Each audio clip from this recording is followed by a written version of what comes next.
Hello, my name is Dr. Michael Mack. I'm one of the residents here in the University of Calgary, here to explain to you Vitreretinal Training B, Epiretinal Membranes, Epiretinal Membrane Training Level 3. In this particular level, you are tasked to remove the epiretinal membranes or the tractional bands that are following the arcades. There are 4 spots in total. 2 of them are closer to the discs and 2 are more peripheral. So what I'm trying to do here is to actually start or initiate the peel. I pick up a small part of the membrane, and you can see that I'm trying to pull very gently in a clockwise fashion, trying to make sure that I'm getting most of the edge of that particular membrane. Now, this is what my mentor, Dr. Warrian, has showed me before, but you don't want to necessarily grab and initiate new aspects of the peel that could lead to hemorrhages, but instead you want to try to use the existing edge or the raised flap of the peel to continue propagating your removal of the membrane.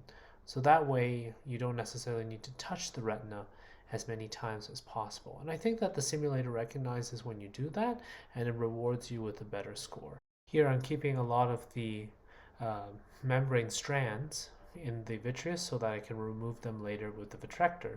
There's one small piece left that's still attached to the retina.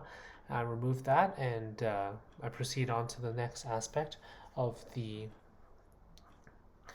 membrane. Where should you start the removal of these membranes?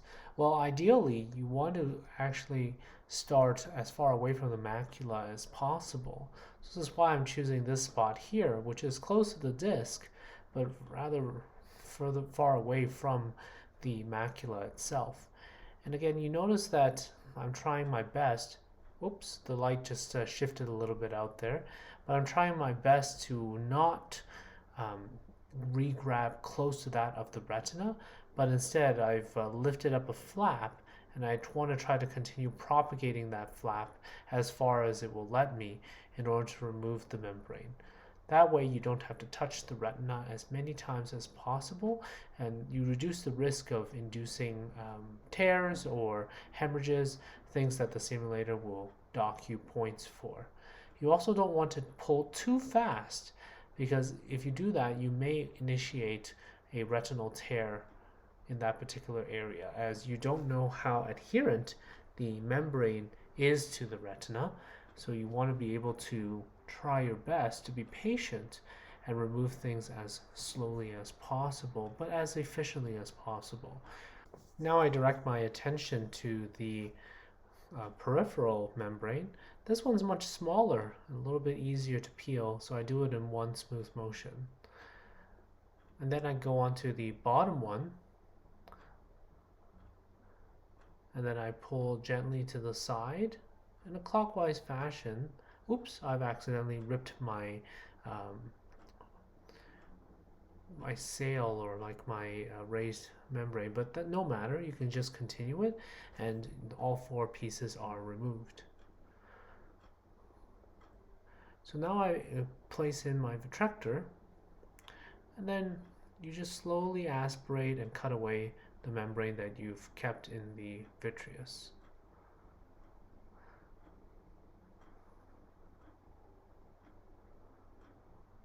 You just slowly aspirate. I wouldn't aspirate too close to the retina. There is a chance that you could actually tear the retina. And it seems like that I didn't completely remove the membrane itself. So here I'm just trying to use some gentle aspiration to lift the rest of the piece, but it looks like it's still adherent to the retina. So no matter, what I'm going to do next is I'm going to put in my forceps, just gently grab, and then peel the rest away. And I like bringing it towards the center so that it's a lot easier for the vitrector to grab and remove.